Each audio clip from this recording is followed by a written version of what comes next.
Hello नमस्कार, स्वागत है आप सभी का। मेरा नाम है शेखर गुप्ता और आप देख रहे हैं फिजिक्स संकल्पना। और बच्चों, आज के वीडियो में हम पढ़ने वाले हैं गति की समीकरणें। पिछली वीडियो में बच्चों हमने ग्राफ से संबंधित सवाल किए, जिसमें हमने स्थिति समय ग्राफ, वेग समय ग्राफ और त्वरण समय ग्राफ से संबंधित सवाल किए हैं। ग्राफ का भी यूज होगा आज की वीडियो में, जब हम गति की समीकरणों को सिद्ध करेंगे, डिराइव करेंगे कि ये कैसे हमारे सामने आई हैं।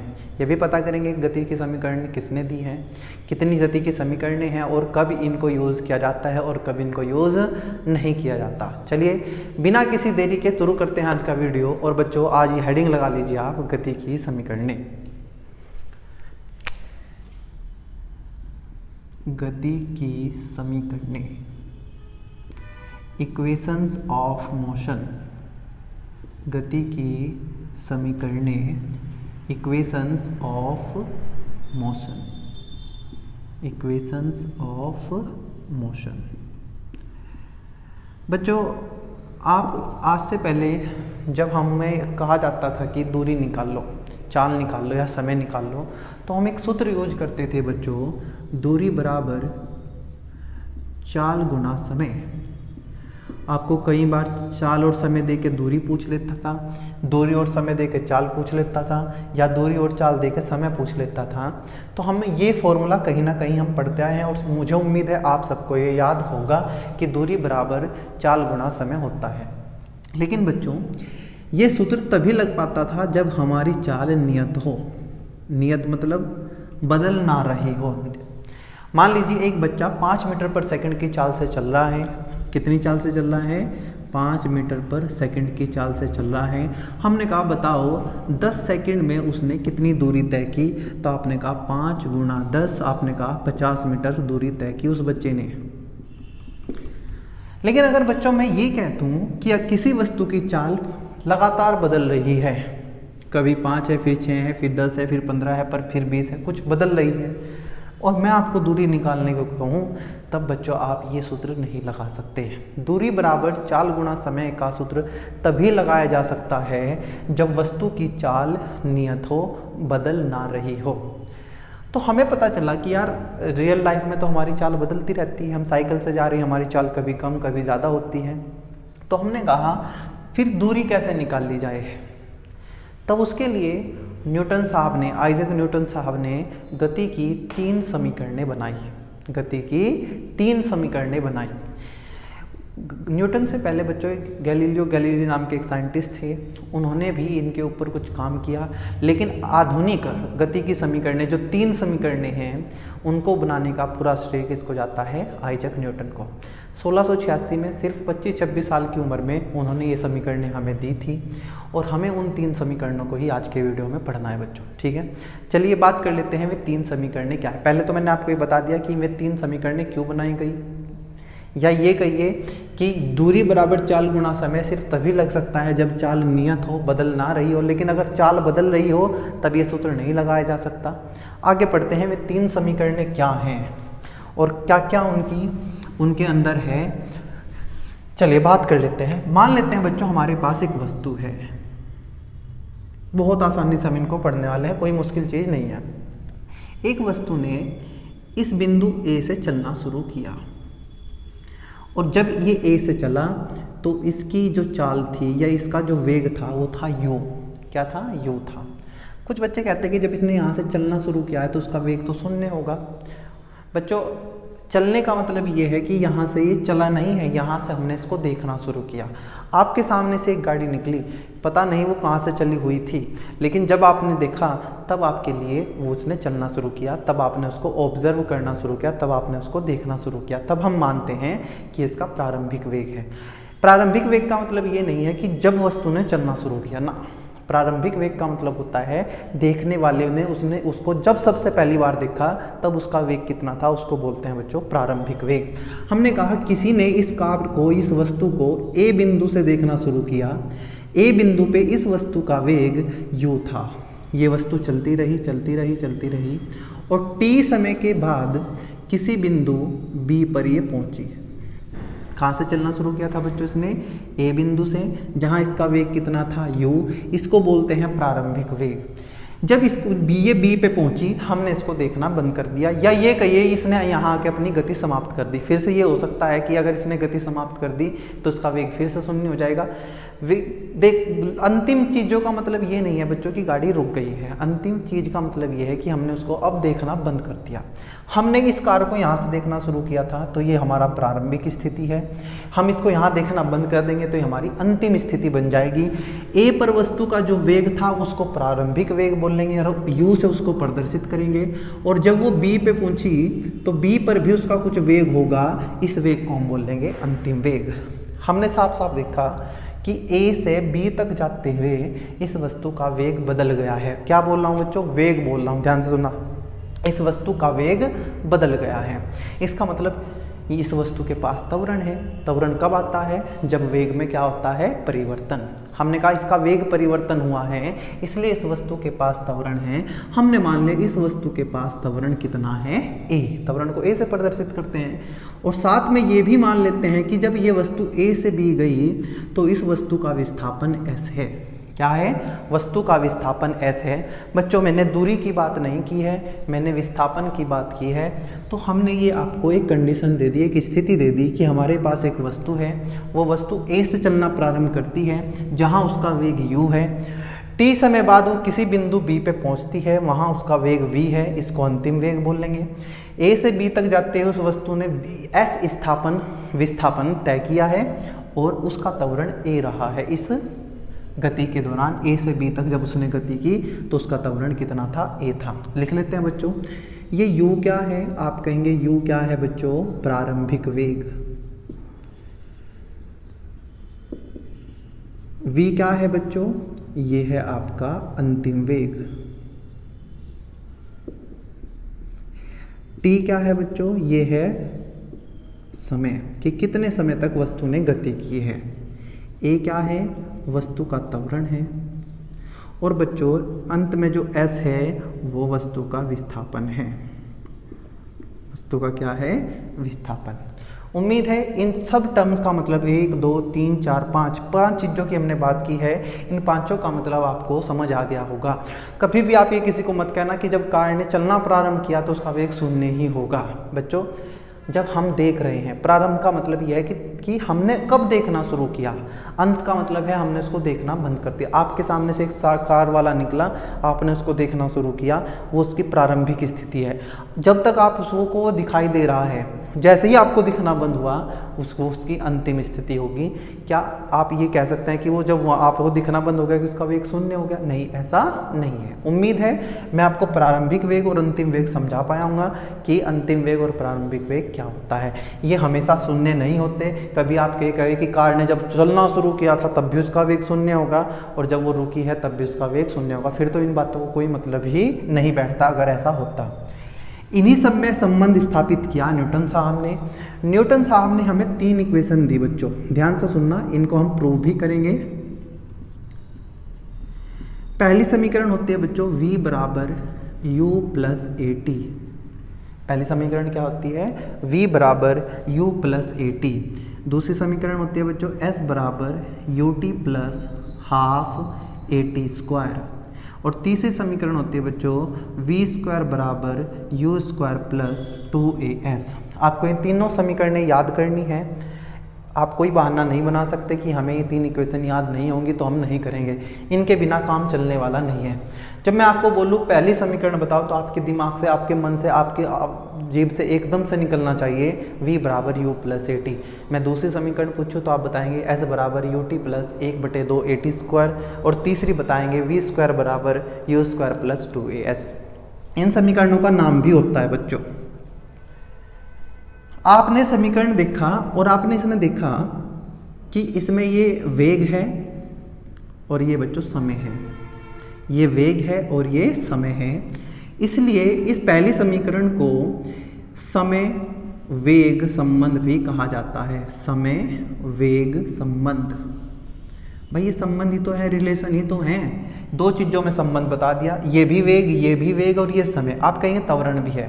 अभी मैं बताऊंगा कि ये तीन समीकरणें तभी चल सकती हैं जब त्वरण हमारा नियतांक हो, बदल नहीं रहा है, नियत है। ए का मान अगर बदल गया तो इनको हम यूज़ नहीं कर सकते, ठीक है। इसलिए हम ए जब बदलेगा ही नहीं तो यहाँ चीज़ें ए पे निर्भर नहीं करेंगे कि ए बढ़ेगा तो ऐसा कुछ होएगा ही नहीं, ए चेंज होगा ही नहीं। इसलिए यहाँ वेग और समय है तो ये समय वेग संबंध कहलाता है। ऐसे ही बच्चों ये दूसरी समीकरण में ये विस्थापन है, ये समय है और आपका ये त्वरण है। यहाँ अभी वेग है लेकिन इसको समय और विस्थापन संबंध कहते हैं, तो हम इसको लिखेंगे समय विस्थापन संबंध, समय विस्थापन संबंध। रटने की जरूरत नहीं है, देख के ही पता चल सकता है कि किस किस के बीच संबंध बता रहा है बच्चों।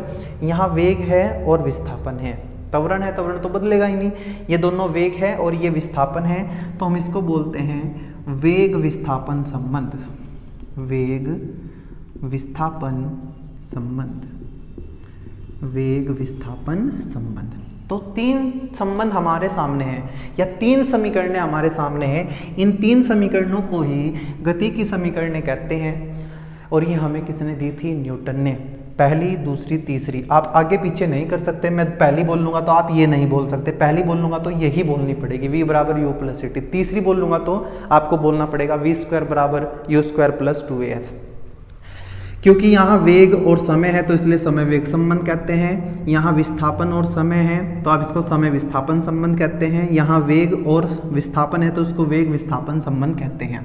कुछ बच्चे कह सकते हैं इस इक्वेशन में वेग भी तो आया है तो इसको वेग संबंध क्यों नहीं लिखा? बच्चों ये जो वेग है ये प्रारंभिक वेग है और आपको पता है कि जब कोई वस्तु एक बार चलना शुरू कर देगी तो शुरू का जो उसका वेग होगा उसको जाके बदला तो नहीं जा सकता। मतलब यहाँ ये वेग बदलेगा नहीं। ध्यान से सुनो, ये प्रारंभिक वेग है वस्तु का। क्या है? प्रारंभिक वेग। मतलब यहाँ चीज़ें समय और विस्थापन की हैं। समय बदलेगा तो विस्थापन बदल जाएगा, समय बदलेगा नहीं बदलेगा तो विस्थापन नहीं बदलेगा। इसलिए ये संबंध किसका है? समय और विस्थापन का। यहाँ समय बदलेगा तो ये वेग बदल जाएगा, समय बदलेगा तो ये u नहीं बदलेगा। u क्या है? प्रारंभिक वेग। गाड़ी ने एक बार जिस वेग से चलना शुरू किया था पहले वाला वो उतना ही रहेगा। हाँ वो बढ़ता गया, लेकिन क्या शुरू में 10 मीटर पर सेकंड से चलना शुरू किया था? हाँ, तो अब आप उसे जाके 15 मीटर पर सेकंड नहीं कर सकते। लेकिन जैसे जैसे समय बढ़ता जाएगा ये वेग बढ़ता जाएगा, इसलिए ये समय वेग संबंध है या वेग समय संबंध है।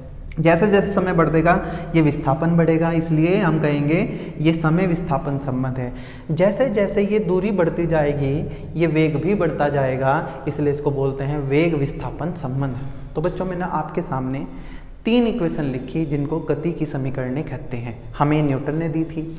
इन समीकरणों को हम तभी यूज कर सकते हैं, ध्यान से सुनना बच्चों, एक नोट डाल के लिखना, नोट नीचे लिखना, क्या कि इन तीन समीकरणों को तभी उपयोग किया जा सकता है जब हमारा त्वरण नियत हो। गति की समीकरणें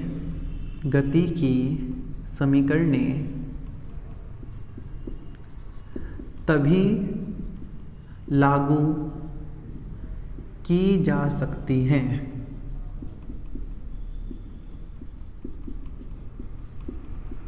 जब त्वरण नियत हो। कांस्टेंट एक्सेलरेशन होना चाहिए। अगर त्वरण भी बदल रहा है तब हम इन समीकरणों को यूज नहीं कर सकते। इसका मतलब आपको ध्यान रखना पड़ेगा सवाल करते हुए, क्या हमारे सवाल में वस्तु का त्वरण एक समान है? हाँ है तो लगा दो, त्वरण बदल रहा है तो इन समीकरणों को हम यूज नहीं कर सकते। दिमाग में डाल लेना है, तीनों समीकरणें आप यूज करेंगे, रटना नहीं है, लेकिन ये पता होना चाहिए कौन सा संबंध है। एग्जाम में कई बार ये पूछ लेता है कि समय विस्थापन संबंध लिखो। अब आप दिया समय विस्थापन संबंध है, लिखने को लिख के ही आगे तो गलत हो जाएगा। ऐसा नहीं बोला जाएगा कि द्वितीय समीकरण लिखो, हो सकता है बोल दिया जाए, लेकिन अगर ये बोल दिया तब भी आपको दिक्कत नहीं होनी चाहिए। आपको पता होना चाहिए कि समय और विस्थापन का संबंध ये वाली समीकरण हमें बताती है। ठीक है, आगे बढ़ते हैं बच्चों और करते हैं इन तीनों समीकरणों को सिद्ध, क्या कि ये कैसे हमें आई। इन तीन समीकरणों को हम बच्चों दो तरीके से निकाल लेंगे, दो तरीके से डिवाइड करेंगे। दो मेथड हमारे पास होते हैं, एक ग्राफीय विधि होती है और एक कलन विधि होती है। ग्राफीय विधि को हमारे बोलते हैं ग्राफिकल मेथड और कलन विधि को बोलते हैं कैलकुलस मेथड। मैं दोनों मेथड से आपको इन तीनों समीकरणों को सिद्ध कराऊंगा कि यह कैसे निकल के आई। उसके लिए आपको जो आपने पीछे पढ़ा वो पढ़ना जरूरी है। जिन बच्चों ने पिछली चीज़ें नहीं पढ़ी हैं इस चैप्टर की, अब आगे उनको ये बिल्कुल समझ नहीं आएंगे। पहले आपको पिछली सारी चीज़ें पढ़नी पड़ेंगी, ग्राफ पढ़ने पड़ेंगे, डिफ्रेंशिएशन और इंटीग्रेशन पढ़ना पड़ेगा, तब जाके इन समीकरणों को आप सिद्ध कर पाएंगे। ठीक है, चलिए मैं इनको हटाता हूँ और शुरू करते हैं इनको सिद्ध करना।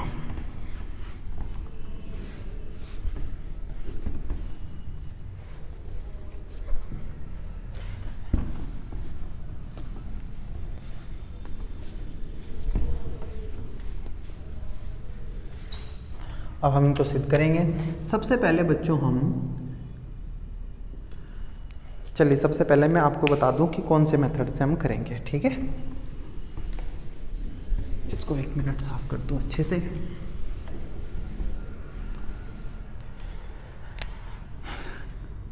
हेडिंग आपकी रहेगी ग्राफीय विधि से गति की समीकरणों का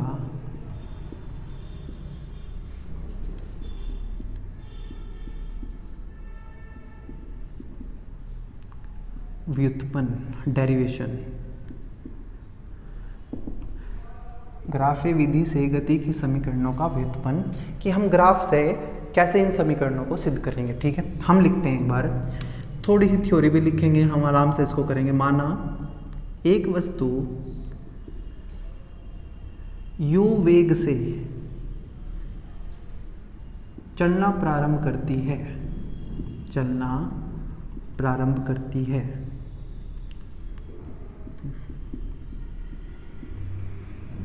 इसी को बोलते हैं प्रारंभिक वेग। t समय बाद ऐसा लिख लेते हैं थोड़ा सा और अच्छा करके। माना वस्तु का त्वरण a है, माना वस्तु का त्वरण a है। त्वरण है तो इसका मतलब वेग में परिवर्तन होगा। t समय पश्चात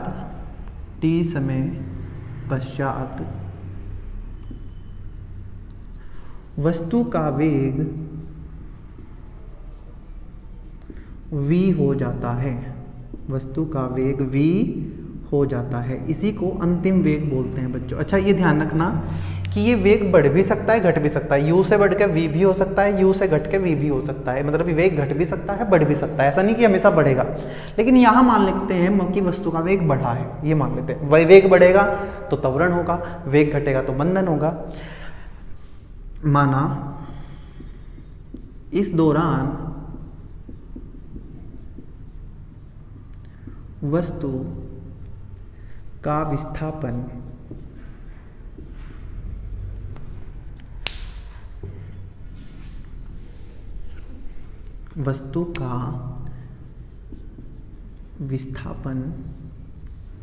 s है। ये सारी चीजें हमने लिख ली। ठीक है जी। अब बच्चों हमें ग्राफिकल विधि से या ग्राफीय विधि से इन समीकरण को सिद्ध करना, तो एक ग्राफ की जरूरत पड़ेगी। अब आपने 3 ग्राफ पढ़े थे बच्चों, स्थिति समय ग्राफ, वेग समय ग्राफ और त्वरण समय ग्राफ। मैं आपको आज बताऊंगा कि हम इन 3 समीकरणों को कौन से ग्राफ से सिद्ध करेंगे और क्यों करेंगे। ठीक है, ध्यान रखना कौन से ग्राफ से करेंगे और क्यों करेंगे। बच्चों मुझे वेग भी चाहिए और त्वरण भी चाहिए। आपने तीन ग्राफ पढ़े, आपको पता होगा कि पहले ग्राफ जो स्थिति समय ग्राफ है उसकी प्रवणता से हमें वेग मिलता है, उसमें कहीं त्वरण की बात नहीं होती। तो इसलिए हम स्थिति समय ग्राफ को यूज नहीं करेंगे, क्योंकि हमें त्वरण तक पहुंचना है। ठीक है, कहाँ तक पहुंचना है? त्वरण तक। दूसरा वेग ग्राफ होता है हमारा वेग समय ग्राफ। वेग समय ग्राफ की जो प्रवणता हम निकालते थे उससे हमें मिलता था त्वरण। हाँ जी, हमें त्वरण की बात करनी है तो काम चल सकता है। और उसके क्षेत्रफल से बच्चों हमें मिलता था विस्थापन, और यहाँ बात हमें विस्थापन की भी करनी है। तो मतलब जो दूसरा ग्राफ है वेग समय ग्राफ, वो ही हमें चाहिएगा इसमें सिद्ध करने के लिए। बात कर लेते हैं कि तीसरे की जरूरत क्यों नहीं पड़ी। तीसरा ग्राफ होता है बच्चों त्वरण समय ग्राफ। उसकी प्रवणता से तो हमें कुछ नहीं मिलता, लेकिन उसके क्षेत्रफल से हमें वेग परिवर्तन मिलता था। लेकिन बच्चों हमें यहाँ विस्थापन की बात करनी है, तीसरे ग्राफ में विस्थापन की कोई बात नहीं हो रही है, पहले ग्राफ में त्वरण की कोई बात नहीं है। एक दूसरा ही ग्राफ वेग समय ग्राफ ऐसा है जिसमें इन सब चीज़ों की बात हो रही है। इसलिए बच्चों जब इन समीकरणों को हम सिद्ध करेंगे तो हम दूसरे ग्राफ का यूज़ करेंगे, वेग समय ग्राफ का। आप सबके सामने मैं सबसे पहले एक अच्छा सा वेग समय ग्राफ बना देता हूँ। यहाँ लेते हैं बच्चों वेग और यहाँ लेते हैं समय। समय को प्रदर्शित करेंगे t से, वेग को करेंगे v से। आप सब जानते हैं बच्चों इस जगह समय भी 0 है और वेग भी 0 है, ठीक है। हमने कहा वस्तु ने कितने वेग से चलना शुरू किया, आपने कहा वस्तु ने u वेग से चलना शुरू किया। बच्चों जब हम किसी चीज़ों को देखना शुरू करते हैं उस समय हम समय को 0 मानते हैं। मतलब जब हमने इस कार को देखा, इस वस्तु को देखा, इसका वेग u था सबसे शुरू में, तो सबसे शुरू में हमेशा समय 0 माना जाएगा। मतलब इस समय वस्तु का वेग u है। u को कहीं यहाँ मान लेते हैं। हमने कहा ये वस्तु का वेग कितना है u। क्या जब समय 0 है वेग 0 है? नहीं, उस टाइम वस्तु चल रही है। जब हमने देखा समय 0 कब होता है? आप कहेंगे समय 0 कभी नहीं होता, लेकिन फिजिक्स पढ़ते हुए हम चीज़ों को जब देखना शुरू करते हैं हम उस टाइम ये मान लेते हैं कि समय 0 हुआ है। जब आपने वीडियो देखना शुरू किया उस समय कितना समय था? 0 समय था, ठीक है। जब आप कहीं जाना शुरू करेंगे, घर से निकलेंगे, तब आप समय 0 मान लेंगे। ऐसे ही यहाँ जब हमने इस वस्तु को देखा सबसे शुरू में तब हमने समय कितना मान लिया? 0। और उस वस्तु का वेग कितना था? u था। इसी को प्रारंभिक वेग बोलते हैं। समय बढ़ता गया, समय बढ़ के बच्चों t हो गया। कितना समय हो गया? t समय हो गया। हमने कहा t समय बाद वस्तु का वेग कितना हो गया? v। हमने मान लिया कि वेग बढ़ा है, घट भी सकता है, लेकिन मैंने इसको प्रूव करते लिए मान लिया कि वेग बढ़ा है और वेग बढ़ के कितना हो गया? v हो गया। जैसे ही मैंने बच्चों ये ग्राफ बनाया तो हमने देखा कि ये यहाँ से खींचेंगे, ग्राफ बनाना आपको आता होगा। t समय पे वेग कितना है? v। तो मैंने एक लाइन t से खींची और एक लाइन बच्चों मैंने v से खींची। दूसरा ये एक बिंदु हमें ये मिला, ये बिंदु हमारा प्रारंभिक बिंदु है और ये है हमारा अंतिम बिंदु। हमने दोनों को मिला दिया, एक सरल रेखा हमें प्राप्त हुई। क्या हुई? सरल रेखा। मैंने इस बिंदु का नाम लिया बच्चों a, इस बिंदु का नाम लिया b और थोड़ा सा इसको यहाँ ऐसे समांतर बढ़ाया और इस बिंदु का नाम दिया हमने c, ठीक है। कोई दिक्कत नहीं है, ठीक है। अब आप जल्दी से ध्यान करो कि वेग समय ग्राफ, वेग समय ग्राफ एक ये क्या है? ये एक ग्राफ है। ये ग्राफ एक सरल रेखा है बच्चों। मैंने आपको बताया था कि सरल रेखाओं की प्रवणता नहीं बदलती। ये रेखा x अक्ष के साथ 90 डिग्री से कम का कोण बना रही है, तो इसकी प्रवणता क्या है? धनात्मक। क्या मिलता है वेग समय ग्राफ की प्रवणता से? वेग समय ग्राफ की प्रवणता से हमें मिलता है बच्चों त्वरण। क्या मिलता है? त्वरण। भूले तो नहीं? भूल गए हो तो भाई बड़ी बेकार बात है, आपको ध्यान रखना पड़ेगा। अभी तो इतना टाइम में नहीं हुआ और आपको लंबे टाइम तक इनको याद रखना है कि किस ग्राफ की प्रवणता से क्या मिलता है, क्षेत्रफल से क्या मिलता है। जैसे ही मैंने कहा वेग समय ग्राफ की प्रवणता, आपके दिमाग में आना चाहिए प्रवणता के लिए इसको इससे भाग करना पड़ता है, वेग बटे समय त्वरण। मैंने मान लिया इस रेखा ए बी ने यहाँ के साथ कितना कोण बनाया? थीटा। ये एक्स अक्ष है भाई, एक्स अक्ष ये है, लेकिन इसके समांतर भी तो एक्स अक्ष ही मान सकते हैं, कोई दिक्कत नहीं है। मैं समझ रहा हूँ आप ये कह रहे हो कि ये एक्स अक्ष है, लेकिन जितना कोण ये रेखा यहाँ बनाएगी उतना ही कोण यहाँ बनाएगी। भले ही वो एक्स अक्ष नहीं है लेकिन एक्स अक्ष के समांतर तो है। आपने कहा अच्छा बताओ, ये इस बिंदु को मान लेते हैं ओ, ओ से ए तक की दूरी कितनी है? आपने कहा यू है। तो मैंने बच्चों यहाँ, क्या ये हमारे वीडियो में दिख रहा है? नहीं दिख रहा है। मैंने कहा ये दूरी यहाँ से यहाँ तक u है। एक बार मैं चेक कर लेता हूँ। हाँ दिख रहा है भाई। ये O से लेके A तक की दूरी कितनी है? u। तो आपने कहा ये भी u होगा। भाई O से V तक, यहाँ तक की दूरी कितनी है? v। तो आपने कहा ये पूरी दूरी भी कितनी है? ये भी दूरी v है। अच्छा बच्चों मुझे एक बात बताओ, अगर ये पूरी दूरी v है और ये दूरी u है तो ये बची हुई दूरी कितनी हो जाएगी? v minus u। पूरी दूरी कितनी है? v। ये छोटी सी दूरी कितनी है? u। तो ये जो बची दूरी है b से लेके c तक, b से लेके c तक, ये दूरी कितनी हो जाएगी बच्चों? v minus u। क्या हो गई है? v minus u। अच्छा ये जो नाम है ऐसे इसको देखते हैं a b c, इसको बोल देते हैं d। यहाँ ओ से लेके ये कितना है, हम कहेंगे ये है हमारा समय t। भाई यहाँ समय 0 था, यहाँ t हो गया था, ये दूरी कितनी हो जाएगी, t हो जाएगी। ठीक है जी, मैंने आपके सामने एक ग्राफ बना के तैयार किया, आपको ये भी समझाने की कोशिश की 3 ग्राफ में से दूसरे ग्राफ यूज कर रहे हैं वेग समय ग्राफ को, लेकिन वेग समय ग्राफ ही हमने क्यों लिया है, पहला स्थिति समय ग्राफ और अंतिम जो कौन सा त्वरण समय ग्राफ यहाँ क्यों यूज नहीं किया जा सकता, मैंने सब बातें बताने की कोशिश की। और बच्चों आपको पता है कि ये तीनों समीकरणें तभी काम करेंगी जब त्वरण एक समान होगा। तो मैंने आपको बताया कि एक सरल रेखा है, सरल रेखा की प्रवणता नहीं बदलती है, प्रवणता नहीं बदलेगी तो त्वरण भी नहीं बदलेगा, मतलब ये सरल रेखा में बता रहे कि त्वरण एक समान है। ठीक है, अब हम बच्चों शुरू करते हैं इनको प्रूव करना। पहली समीकरण को प्रूव करेंगे। ठीक है जी, पहले समीकरण का नाम बताओ, पहले संबंध का नाम, उसमें वेग था समय था, हमने कहा वेग समय संबंध, वेग समय संबंध या समय वेग संबंध जो भी आप बोलना चाहो। इंग्लिश में क्या बोल देंगे बच्चों, एक बार बताना आप उसको, velocity time relation, velocity time relation. अच्छा जी, चलो शुरू करते हैं बच्चों। पहली समीकरण को निकालने के लिए पहली समीकरण क्या होती है, एक बार ये भी लिख लो, v बराबर u प्लस AT।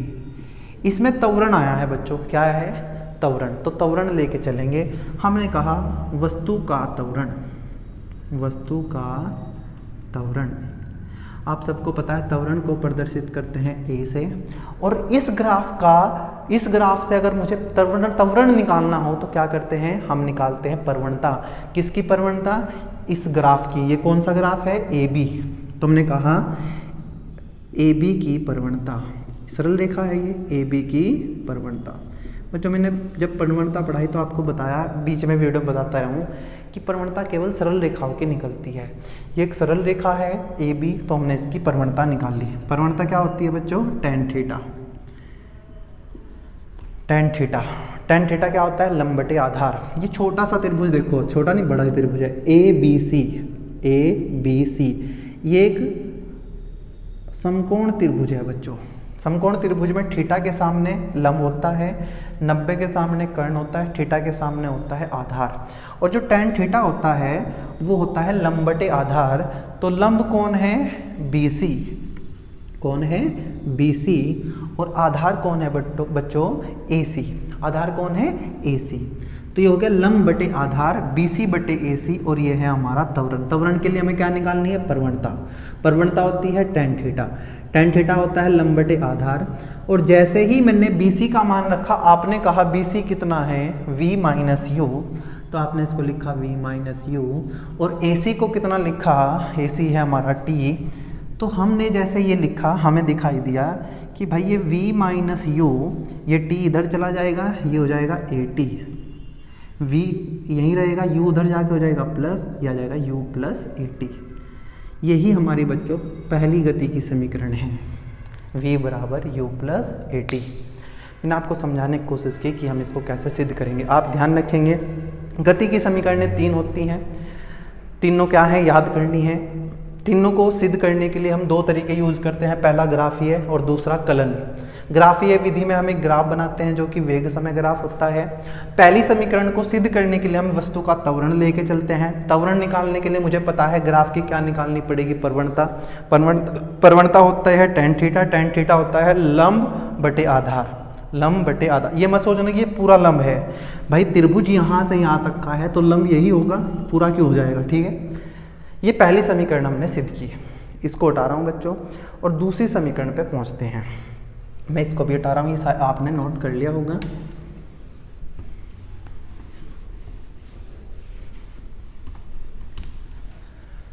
द्वितीय समीकरण, सेकंड समीकरण। दूसरे समीकरण का नाम है बच्चों, बताना, समय विस्थापन संबंध, समय विस्थापन संबंध या विस्थापन समय संबंध। इंग्लिश में इसको क्या बोलेंगे बच्चों, एक बार खुद से बोलने की कोशिश करना। इसको बोलेंगे बच्चों, मैं नहीं लिख रहा हूँ, आप खुद से लिखा करेंगे। अब जो चीज़ हमें पता चली है, time displacement relation, time displacement relation. बच्चों आपको ध्यान है, दूसरी समीकरण होती है S बराबर UT plus half AT square. दूसरी समीकरण क्या होती है, S बराबर UT plus half AT square. ठीक है, इसमें हमें विस्थापन निकालना है, और आप सब जानते हैं कि अगर वेग समय ग्राफ है और हमें उसका विस्थापन निकालना है तो हमें पता है कि इन दोनों की गुणा करनी पड़ेगी। वेग गुणा समय, वेग गुणा समय क्या होता है? विस्थापन। और इसे ऐसे क्या करते थे? क्षेत्रफल। मतलब अगर मैं इस ए बी की लाइन के नीचे का सारा क्षेत्रफल निकाल दूं तो मुझे क्या मिल जाएगा? विस्थापन। बच्चों हमें बहुत डिटेल में पढ़ा है कि वेग समय संबंध की प्रवणता से त्वरण मिलता है और क्षेत्रफल से हमें मिलता है विस्थापन। मतलब अगर मुझे वस्तु का विस्थापन निकालना है, वस्तु का विस्थापन S बराबर, हमें इस ग्राफ का क्षेत्रफल निकालना पड़ेगा। क्षेत्रफल कहाँ से निकालते हैं? ग्राफ के नीचे का, ए बी के नीचे का यहाँ तक का, समय तक का सारा एरिया निकाल लेंगे तो हम कहेंगे वी टी ग्राफ का क्षेत्रफल, वी टी ग्राफ का क्षेत्रफल। अब मुझे बताना बच्चों कि क्या आपको ये देखा देखा लग रहा है, या ये कहिए कि आप ऊपर एक त्रिभुज देख पा रहे हैं और नीचे एक आयत देख पा रहे हैं। आपको ऐसे दिख रहा है ना, ये ऐसे, तो ऊपर एक त्रिभुज है और नीचे एक आयत है। तो पूरा क्षेत्रफल निकालने के लिए मैं दोनों का क्षेत्रफल अलग अलग निकाल के दोनों को जोड़ दूंगा तो मेरा पूरा क्षेत्रफल आ जाएगा और क्षेत्रफल से विस्थापन आ जाएगा। तो जाएगा S बराबर, तो जाएगा त्रिभुज, त्रिभुज का नाम है ABC, त्रिभुज ABC का क्षेत्रफल प्लस नीचे क्या है? आयत, आयत, आयत का नाम है बच्चों ACDO, ACDO का क्षेत्रफल। त्रिभुज का क्षेत्रफल होता है बच्चों 1/2 आधार गुना ऊंचाई। आधार क्या है? AC, ऊंचाई क्या है बच्चों? BC, प्लस आयत का क्षेत्रफल होता है बच्चों लंबाई गुना चौड़ाई। तो ये इसकी लंबाई है AC, लंबाई क्या है? AC, और चौड़ाई इसकी क्या है? CD, चौड़ाई क्या है? CD। कोई AO लिखना चाहे वो भी लिख सकता है। S बराबर 1/2, AC क्या है? AC, AC है बच्चों T। BC क्या है? BC, BC है बच्चों V minus U, plus AC क्या है? AC फिर से T है, और CD क्या है बच्चों? CD U है। आपने लिखा, आपने थोड़ा सा सही करके इसको लिखा, इसको लिखा UT प्लस 1/2 ये। आप सब जानते हैं पहली समीकरण में V माइनस U किसके बराबर होता है? AT के। V बराबर क्या होता है बच्चों? U plus AT। अगर मैं यहाँ से V माइनस U निकाल लूँ तो वो आ जाएगा AT। तो मैं यहाँ प्रथम समीकरण से V माइनस U की जगह क्या लिख दूंगा? AT। क्या लिख दूंगा? AT। और ये साथ में क्या चल रहा है? T, तो ये हो जाएगा T²। तो ये समीकरण हमारी आई द्वितीय समीकरण S बराबर UT प्लस हाफ AT²। कोई मुश्किल चीज़ नहीं है। पहली समीकरण सिद्ध करने के लिए हम प्रवणता निकाल लेंगे, प्रवणता tan थीटा लंब/t आधार। दूसरे समीकरण सिद्ध करने के लिए हम बच्चों क्षेत्रफल निकाल लेंगे, क्षेत्रफल में एक त्रिभुज दिख रहा है और एक आयत दिख रहा है। और सबसे लास्ट में हम तीसरी समीकरण को सिद्ध करेंगे। किसको सिद्ध करेंगे? तीसरी समीकरण को। तीसरी समीकरण का नाम क्या होता है आप जल्दी बताएंगे? v² बराबर u² प्लस 2s समीकरण होती है। तो तीसरी समीकरण का नाम क्या बनेगा बच्चों? जल्दी से बताओ। वेग विस्थापन संबंध या विस्थापन वेग संबंध, वेग विस्थापन संबंध। इंग्लिश में क्या बोलेंगे? खुद से लिखना, खुद से पढ़ने की कोशिश करना। क्या लिखेंगे? Velocity displacement relation, velocity displacement relation. और तीसरी समीकरण होती है बच्चों v² बराबर u² प्लस 2as। इस समीकरण में भी बच्चों s आया है, आया तो a भी है, लेकिन हम यहाँ विस्थापन निकाल लेंगे और विस्थापन के लिए फिर से क्षेत्रफल निकालना पड़ेगा। फिर से मैं लाइन लिखूंगा, वस्तु का विस्थापन, वस्तु का विस्थापन कितने समय का विस्थापन है? ये t समय का। s बराबर हमें निकालना पड़ेगा क्षेत्रफल किसका? vt ग्राफ का, vt ग्राफ का क्षेत्रफल, vt ग्राफ का क्षेत्रफल। अब बच्चों लेकिन पिछली समीकरण, दूसरी समीकरण में हमने इसको एक त्रिभुज और एक आयत माना, लेकिन आप यहाँ ऐसा नहीं करेंगे। यहाँ एक ये पूरा एक समलंब है, मैंने आपको कहा था समलंब बहुत इंपॉर्टेंट है। समलंब क्या होता है? एक ऐसी आकृति जिसकी दोनों आमने सामने भुजाएं समांतर होती हैं और दो भुजाएं समांतर नहीं होती। ये और ये दो भुजाएं समांतर हैं, ये और ये दो भुजा असमांतर है, इसलिए इसको समलंब बोलेंगे।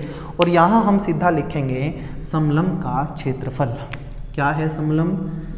समलंब OABD, OABD का क्षेत्रफल। समलंब एक ऐसी आकृति जिसकी दो आमने सामने भुजाएं समांतर और दो असमांतर होती हैं। ठीक है, चार भुजाएं होती हैं, दो समांतर दो असमांतर। सूत्र होता है बच्चों क्षेत्रफल का 1/2 समांतर भुजाओं का योग, समांतर भुजाओं का योग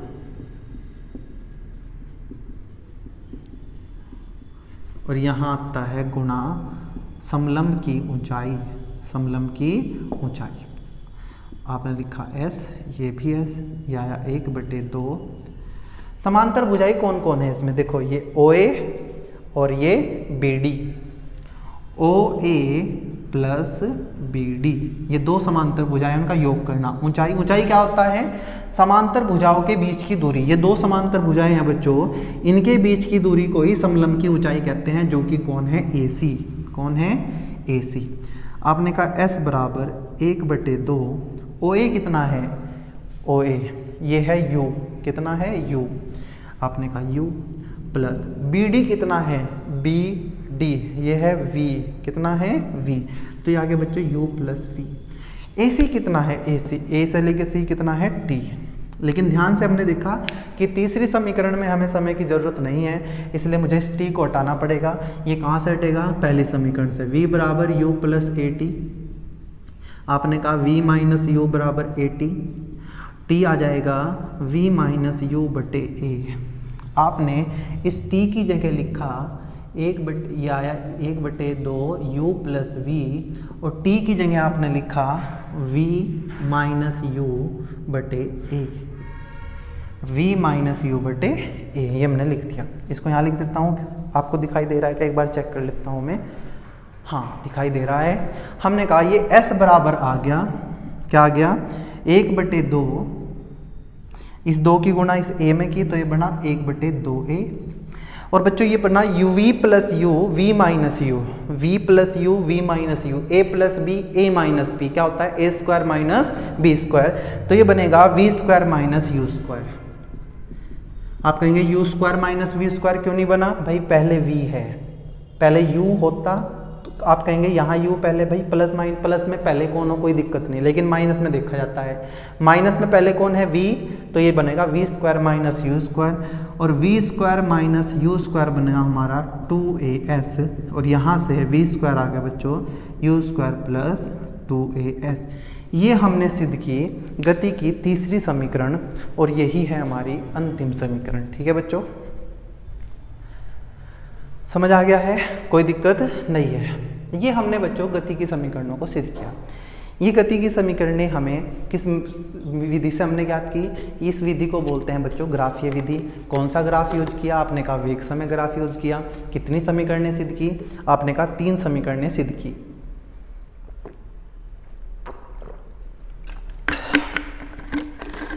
पहली समीकरण को सिद्ध करने के लिए क्या लेके चले? त्वरण लेके चले। त्वरण निकालने के लिए ग्राफ से क्या निकाल लेंगे? प्रवणता निकाल लेंगे। प्रवणता tan थीटा लंब बटे आधार किया। दूसरे समीकरण सिद्ध करने के लिए क्या लेके चलेंगे? विस्थापन। विस्थापन के लिए ग्राफ से क्या निकाल लेंगे? क्षेत्रफल। क्षेत्रफल में के 2 हिस्से करेंगे, त्रिभुज और आयत। तीसरे समीकरण को सिद्ध करने के लिए भी क्या लेके चलेंगे?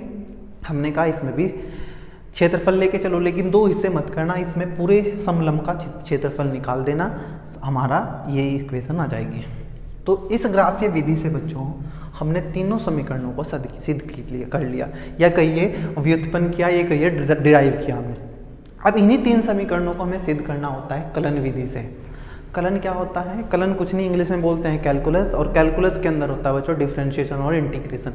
आप डिफरेंशिएशन और इंटीग्रेशन अच्छे से पढ़ चुके हैं, इनको समझने में ज़्यादा दिक्कत नहीं आएगी उन बच्चों को जिन्होंने डिफरेंशिएशन और इंटीग्रेशन अच्छे से पढ़ा।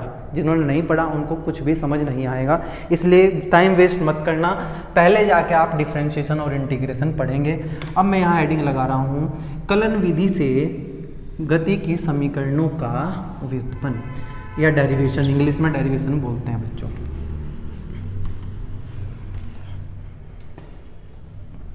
इसमें हमें ग्राफ की जरूरत नहीं पड़ेगी, लेकिन इसमें हमें जरूरत पड़ेगी डिफरेंशिएशन और इंटीग्रेशन की। तो डिफरेंशिएशन और इंटीग्रेशन आपको आना चाहिए, ठीक है। चलिए जी शुरू करते हैं। कौन सी विधि पढ़ेंगे बच्चों बताओ एक बार? कलन विधि। कलन मतलब कैलकुलस मेथड, ठीक है। इसमें हमें डिफरेंशिएशन और इंटीग्रेशन पढ़ना है, पढ़ना मतलब उसका यूज करना है। तो मैंने लिखा यहाँ कलन विधि से गति की समीकरणों का व्युत्पन्न। आगे बढ़ने से पहले एक बार बता देता हूँ, 3 चीजें मैंने आपको पढ़ाई थी। क्या? विस्थापन, वेग, त्वरण। विस्थापन, वेग और त्वरण। वेग का फॉर्मूला होता है बच्चों ds/dt और त्वरण का फॉर्मूला होता है dv/dt। ये उन बच्चों को मुश्किल नहीं होगी जिन्होंने पहले पढ़ रखा है, तो मैंने वैसे ही बता दिया कि इनका यूज करेंगे हम, ठीक है। वहाँ लिख लिया मैंने। फिर से वही लाइन लिखनी है बच्चों जैसे आपने ग्राफी विधि में लिखा था कि माना एक वस्तु u वेग से चलना प्रारंभ करती है, वस्तु का त्वरण a है और t समय के बाद वस्तु का वेग v हो जाता है, इस दौरान उसने विस्थापन s लिया है, ठीक है। वो लिख लेना, अब टाइम वेस्ट नहीं करेंगे और पहली समीकरण को सिद्ध करेंगे। पहली समीकरण का नाम क्या है? सब वही है, क्या बताओ मुझे जल्दी से? समय वेग संबंध या वेग समय संबंध, जो अभी आप लिखना चाहते हो। और इक्वेशन होती है बच्चों v = u + at। इसको हम सिद्ध करेंगे और इसको सिद्ध करने के लिए बच्चों हमें लेके चलना है त्वरण। ग्राफीय विधि में भी हम त्वरण लेके चलते थे, यहाँ भी त्वरण लेके चलेंगे। हमने कहा वस्तु का त्वरण, वस्तु का त्वरण a बराबर, लेकिन वहाँ ग्राफ था, ग्राफ से प्रवणता निकालते थे, लेकिन यहाँ ग्राफ नहीं है, यहाँ डिफरेंशिएशन और इंटीग्रेशन करना है। तो a का फॉर्मूला होता है dv/dt। v वेग है, t समय है। मैंने यहाँ से लिखा dv = adt। dv यहीं रखा, dt को इधर लेता गया, adt। मैंने दोनों तरफ इंटीग्रेशन किया। ग्राफ होता तो इंटीग्रेशन का मतलब होता क्षेत्रफल। क्या? क्षेत्रफल। अब मुझे बताओ इंटीग्रेशन किसका किया? dv का, और इधर किया adt का। तो मैं लिमिट डाल लूँगा। आप सब जानते हैं, मैंने आपको सिखा रखा है कि लिमिट्स किसकी डालते हैं। जो चीज ये d के साथ लिखा है, जिसके रिस्पेक्ट में, जिसके सापेक्ष हम समाकलन कर रहे हैं, वेग, ये v है। v क्या है बच्चों? वेग है। सुनना बच्चों ध्यान से, हो सकता है तुम्हें कन्फ्यूजन हो, लेकिन मैं कन्फ्यूजन दूर कर दूंगा, तुम्हारा बस समझते रहना। मैंने यहाँ 2 वेग की बात की। एक u है प्रारंभिक वेग, मतलब जब वस्तु ने चलना शुरू किया, प्रारंभिक वेग। एक v है, ये है बच्चों अंतिम वेग, ठीक है। ध्यान से सुनना, क्या है ये? अंतिम वेग। u है प्रारंभिक वेग, क्या है? u क्या है? प्रारंभिक वेग। v क्या है? अंतिम वेग। लेकिन ध्यान से सुनो, यहाँ लिखा है त्वरण। त्वरण में जो v लिखा है इसको आप अंतिम वेग मत समझना, ये वेग है। वेग और अंतिम वेग में फर्क है बच्चों। अंतिम वेग वो जो लास्ट में वेग था, वेग, और वेग क्या है? जो पूरी यात्रा के दौरान हमने देखा, चाहे वो बदल रहा है चाहे नहीं बदल रहा है, ठीक है। ये जो v है अंतिम वेग है, ये u है ये प्रारंभिक वेग है। लेकिन ये जो v है ये ना प्रारंभिक है ना अंतिम है, ये तो वेग है। क्या है? वेग। ये कभी प्रारंभिक वेग हो जाएगा, कभी अंतिम वेग हो जाएगा, कभी बीच का वेग हो जाएगा। ये v वेग है, ये प्रारंभिक वेग है, ये अंतिम वेग है। हाँ, हो सकता है मैं इसको उठा के यहाँ से कुछ और x लिख दूँ, लेकिन क्योंकि हम वेग को v से प्रदर्शित करते हैं इसलिए बेटा हम v ही लिखेंगे। अब मुझे बताओ ये इंटीग्रेशन किसके रिस्पेक्ट में हो रहा है? वेग के। इसको बोलते हैं लोअर लिमिट, यहाँ लिखते हैं अपर लिमिट। यहाँ लिखते हैं लोअर लिमिट, यहाँ लिखते हैं अपर लिमिट। लोअर लिमिट मतलब जहाँ से चीजें शुरू हुई हैं, यात्रा कहाँ से शुरू हुई है, तब वेग कितना था? प्रारंभिक वेग। तो हमने यहाँ लिखा u, ये इसकी लोअर लिमिट बनी। क्या बनी? Lower limit. यात्रा कहाँ समाप्त हुई है? अंत में वेग कितना था? v। तो हमने कहा कि जब हमने इंटीग्रेशन किया किसके रिस्पेक्ट में? वेग के। तो शुरू में वेग प्रारंभिक वेग था, अंत में वेग अंतिम वेग था, तो हमने इंटीग्रेशन की लिमिट डाली u से v। ध्यान दो, यहाँ डिफरेंशिएशन इंटीग्रेशन किसके रिस्पेक्ट में हो रहा है? टाइम के, समय के। समय शुरू में कितना था? शुरू में समय 0 होता है बच्चों, शुरू में हमेशा समय कितना होता है? 0। तो यहाँ लिखा जाएगा 0। अंत में समय कितना हो गया था? t हो गया था। अंत में समय कितना हो गया था? t हो गया था। तो हमने समय की लिमिट कहाँ से कहाँ डाल ली? 0 से t। वेग की लिमिट कहाँ डाल ली? u से v। ये प्रारंभिक वेग, ये अंतिम वेग। ये इस v को यहाँ लिखे, v को आप अंतिम वेग मत समझना बच्चों, ध्यान से सुनना, ठीक है। हमने कहा ठीक है। मैंने बच्चों आपको इंटीग्रेशन करना सिखाया था, मैंने आपको बताया था dx का इंटीग्रेशन x होता है, dy का इंटीग्रेशन y होता है। कैसे होता है वो भी समझा रखा है, यहाँ नहीं बताऊंगा। तो dv का इंटीग्रेशन हो जाएगा v, लिमिट बनेगी u से कहाँ तक? v तक।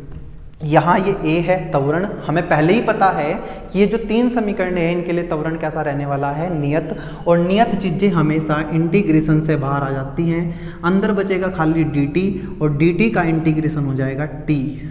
जिस बच्चे को ये नहीं पता चल रहा ना कि dv का इंटीग्रेशन v कैसे हुआ, dt का इंटीग्रेशन t कैसे हुआ, या a बाहर कैसे आ गया, वो समाकलन वाली वीडियो जाके देखे या समाकलन पढ़ के आए, तब उसको समझ आएगा, ठीक है। अब लिमिट डाल लेंगे बच्चों, पहले अपर लिमिट डालते हैं, फिर लोअर लिमिट। v की जगह v लिखेंगे, बीच में आया करता है माइनस, फिर v की जगह u लिखेंगे तो यह आ जाएगा v माइनस u। ये भी मैंने आपको पढ़ाया है इंटीग्रेशन में। यहाँ a, t की जगह डाल लेंगे t, माइनस आता है बीच में, t की जगह जो डाल लेंगे 0 तो यह आ जाएगा। तो ये बनेगा v माइनस u बराबर at, और v बराबर u प्लस at। ये हमने पहली समीकरण सिद्ध की किस विधि से? कलन विधि से। और पहली समीकरण सिद्ध करने के लिए क्या लेके चला? त्वरण। और त्वरण होता है dv बटे dt। क्या होता है? dv बटे dt। हटा रहा हूँ, इतना टाइम नहीं है, आप भी जल्दी जल्दी चीज़ें समझेंगे, ठीक है। अब दूसरी समीकरण को सिद्ध करेंगे बच्चों कलन विधि से। कौन से समीकरण को? दूसरे समीकरण को। बताओ दूसरे समीकरण का क्या नाम क्या है? दूसरे समीकरण में आता है s बराबर ut plus half at square, मतलब विस्थापन समय संबंध। विस्थापन समय संबंध इंग्लिश में क्या लिखेंगे? अपने आप लिखना, डिस्प्लेसमेंट टाइम रिलेशन। s बराबर ut plus half at square. इसको हम सिद्ध करेंगे, ठीक है बच्चों। इसको सिद्ध करने के लिए मेरे पास दो ही फॉर्मूला है, एक तो है v बराबर ds बटे dt, और एक मेरे पास है a बराबर dv बटे dt। आप सबको दिख रहा है कि मुझे s चाहिए, तो मैं पहली वाली समीकरण यूज कर लूँगा, मतलब वस्तु का वेग। वस्तु का वेग, ये कोई अंतिम वेग प्रारंभिक वेग नहीं है, ये कहीं का भी वेग है। इसको तात्क्षणिक वेग बोलते हैं, तात्क्षणिक, कहीं का भी। वस्तु का वेग v बराबर ds बटे dt। मैंने ds को वहीं रखा, dt को लेके आया v के साथ, ठीक है बच्चों। दोनों तरफ किया इंटीग्रेशन। क्या किया? इंटीग्रेशन। आप लिख सकते हैं ये लाइन लिख के, फिर अलग से लिख सकते हैं दोनों पक्षों का समाकलन करने पर, वो आपको समझ आते होंगे इतनी बातें। लिमिट डाल लेंगे, s क्या है? विस्थापन। शुरू में जब वस्तु ने चलना शुरू किया होगा तो विस्थापन 0 होगा शुरू में, तो शुरू में आएगा 0। अंत में विस्थापन कितना हो गया है? s। लिमिट किसकी डालते हैं? जिसके सापेक्ष आप समाकलन कर रहे हैं, मतलब s की कितनी है? शुरू में s कितना था? 0। बाद में s कितना हो गया? s। शुरू में टाइम कितना था? 0। बाद में टाइम कितना हो गया? t। ठीक है, ds का इंटीग्रेशन s हो जाएगा। लेकिन दिक्कत यहाँ ये है कि जो v है इसका इंटीग्रेशन समय के सापेक्ष करना है, और इंटीग्रेशन वाली वीडियो में मैंने आपको साफ साफ बताया कि v का इंटीग्रेशन t के सापेक्ष नहीं हो सकता, v का v के सापेक्ष होगा, t के सापेक्ष होगा। इसको बाहर भी नहीं ले जा सकते, जैसे पिछली वाली इक्वेशन में मैं a को बाहर ले गया था। क्यों? क्योंकि एक नियतांक था, लेकिन ये तो वेग है, और वेग तो वस्तु का लगातार बदल रहा है, इसलिए इसको बाहर भी नहीं ले जा सकते। इसलिए बच्चों पहली समीकरण से इस वेग का मान रखा जाएगा u प्लस at।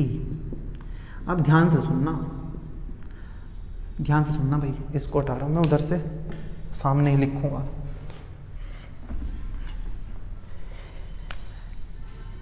ये है ds, 0 से कहाँ तक? s तक। मैं नीचे लिखने की बजाय सामने लिख रहा हूँ, आप सीधा लेके चलें।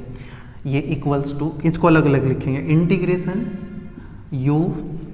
u के साथ dt 0 से t तक, बीच में आएगा प्लस, ये वाला प्लस। अब इंटीग्रेशन यह आ जाएगा at, यह है dt, at और ये साथ में dt, और 0 से कहाँ तक, s तक, 0 से कहाँ तक, s तक। अब करते हैं इंटीग्रेशन, हो गया बस। ds का इंटीग्रेशन s, 0 से s। ये u क्या है? अब बच्चों ये u प्रारंभिक वेग है, और आपको मैंने बताया था कि जो एक बार वस्तु ने चलना शुरू किया था वेग से, उसे हम जाके बदल तो नहीं सकते। अगर आपने भागना शुरू किया 10 मीटर पर सेकंड से, भले ही बढ़ के 50 मीटर पर सेकंड हो गया हो, लेकिन उस 10 मीटर पर सेकंड को जाके वापस चेंज नहीं कर सकते। मतलब ये प्रारंभिक वेग एक नियतांक है, इसको बाहर निकाल लेंगे, अंदर बचेगा dt, और dt का इंटीग्रेशन होगा t, 0 से कहाँ तक, t तक। एक नियतांक है, एक a मतलब त्वरण, त्वरण बाहर आ गया, t का t के रिस्पेक्ट में हो जाएगा, कोई दिक्कत नहीं है, t की पावर 1 है। इंटीग्रेशन करते हैं, पावर में 1 जोड़ देते हैं, तो 1 और 1 2, और बटे में भी उतना ही लिखते हैं, मतलब 2 ही लिखा जाएगा। लिमिट बच्चों यहाँ 0 से t होना है, मैंने ऐसे लिख दिया था, वो गलती से लिखा, ठीक है, 0 से t, सॉरी 0 से टाइम की तो लिमिट डालनी है। s की जगह s की जगह 0, s माइनस 0, u, t की जगह t, बीच में आता है माइनस, t की जगह 0, ये लिमिट डालना बोलते हैं बच्चों। 1/2 बाहर आ गया, साथ में है a, t की जगह लिखेंगे t और उसका और रखा है स्क्वायर, तो ये हो जाएगा t का स्क्वायर, बीच में आता है माइनस, लिमिट डालते हुए बीच में हमेशा क्या आता है, माइनस। अब t की जगह डाल लेंगे 0, लेकिन उसका और रखा स्क्वायर, 0 का स्क्वायर 0 ही होता है। s माइनस 0 s, ये हो गया ut, प्लस 1/2 at स्क्वायर। ये हमने सिद्ध किया द्वितीय समीकरण। क्या किया? द्वितीय समीकरण। कोई दिक्कत तो नहीं है? दिक्कत उन्हें आएगी जिनको इंटीग्रेशन नहीं पता, डिफरेंशिएशन नहीं पता, उनको तो दिक्कत आएगी, जिनको पता है उनको दिक्कत नहीं आएगी। हटा रहा हूँ। और तीसरी समीकरण को फिर अंतिम रूप देते हैं और कलन विधि से इसको सिद्ध करते हैं, या व्युत्पन्न करते हैं, या डिराइव करते हैं, जो भी आप बोलेंगे। तीसरे समीकरण का नाम होता है बच्चों v स्क्वायर बराबर u स्क्वायर प्लस 2as है, वेग आ रहा है, विस्थापन आ रहा है, वेग विस्थापन संबंध। तीसरी समीकरण क्या होगी? वेग विस्थापन संबंध, या विस्थापन वेग संबंध, आगे पीछे लिख सकते हैं, वेग विस्थापन संबंध। इंग्लिश में बोल देंगे बच्चों इसको वेलोसिटी डिस्प्लेसमेंट रिलेशन, या डिस्प्लेसमेंट वेलोसिटी रिलेशन, और होता है v स्क्वायर बराबर u स्क्वायर प्लस 2as। इसको हम सिद्ध करेंगे। दो ही तो फॉर्मूले हैं, v इक्वल्स टू ds/dt और a इक्वल्स टू dv/dt। ध्यान से देखो, कौन सी इक्वेशन लेके चले। मुझे v चाहिए, यहाँ है, मुझे s चाहिए, यहाँ है, लेकिन मुझे टाइम नहीं चाहिए क्योंकि यहाँ टाइम है ही नहीं। अच्छा जी, तो ऐसा करना पड़ेगा, इन दोनों इक्वेशन से हमें टाइम को हटाना पड़ेगा। मतलब अब की बार दोनों इक्वेशन को मिक्स करके लगाना पड़ेगा, एक साथ करके लगाना पड़ेगा। बात समझ आई? पहले में क्या लेके चले थे? a, दूसरे में लेके चले v, तीसरे में इन दोनों को लेके चलना पड़ेगा। मैं बात यहाँ से शुरू कर लेता हूँ, त्वरण से। वस्तु का त्वरण, वस्तु का त्वरण, त्वरण होता है a और ये होता है dv/dt। मैंने क्या किया बच्चों? ds से गुणा किया, ds से भाग किया, और इसको लिखा ds/dt। क्या लिखा? ds/dt और dv/ds। ये मैंने किसी वीडियो में आपको बताया भी था कि त्वरण का एक सूत्र ये भी होता है, बहुत काम की चीज़ है। मुझे बताओ ds/dt क्या होता है? ds/dt आपने कहा वेग होता है v, और ये हो जाएगा dv/ds। इस a को यहीं रखा, ds को इसके साथ लाए, v को dv के साथ लिखा, और दोनों तरफ किया इंटीग्रेशन। अब लिमिट डालनी आपको आ गई है। किसकी लिमिट डाल लेंगे? s की। शुरू में s कितना था? 0, डिस्प्लेसमेंट, शुरू में विस्थापन 0 था, बाद में कितना हो गया? s। अब d के साथ v है, v क्या है? यहाँ वेग है। शुरू में वेग u था, बाद में वेग v हो गया, तो ये इसकी लिमिट है। ये ध्यान पता ही है तुम्हें। a क्या है? एक नियतांक है, बाहर आ गया, बचा अंदर कौन? ds। ds का इंटीग्रेशन होगा s, 0 से कहाँ तक? s तक, 0 से कहाँ तक? s तक। v का v के रिस्पेक्ट में, v की पावर, अब v को बाहर नहीं ले जा सकते, v वेग है, वेग तो लगातार बदल रहा है। और अच्छी बात यह है कि यहाँ भी v है और यहाँ भी v है, इंटीग्रेशन करना आसान है। पावर 1 है, एक और जोड़ देंगे तो 2 हो जाएगी, बटे में भी 2 ही लिखेंगे, u से कहाँ तक? v तक। a, s की जगह s माइनस s की जगह 0, 1/2 को लिखा बाहर, v की जगह v का स्क्वायर माइनस वी की जगह यू का स्क्वायर। 2 को इधर ले आए तो ये बना 2as, उधर बना v square minus u square, या ये कहिए वी स्क्वायर बराबर यू स्क्वायर प्लस 2as। ये है बच्चों तीसरा समीकरण, गति का तीसरा समीकरण। इस प्रकार हमने गति के तीनों समीकरण पढ़ लिए हैं, हमने याद भी किए हैं, नहीं किए हैं याद करना पड़ेगा। जब अगली वीडियो में मैं आपको इसके न्यूमेरिकल कराऊंगा तो आपको पता चलेगा कि हमें इनको याद करने की ज़रूरत पड़ेगी, और ये भी हमने बुद्धि लगानी पड़ेगी कि कहाँ कौन सी इक्वेशन लगाई जाए।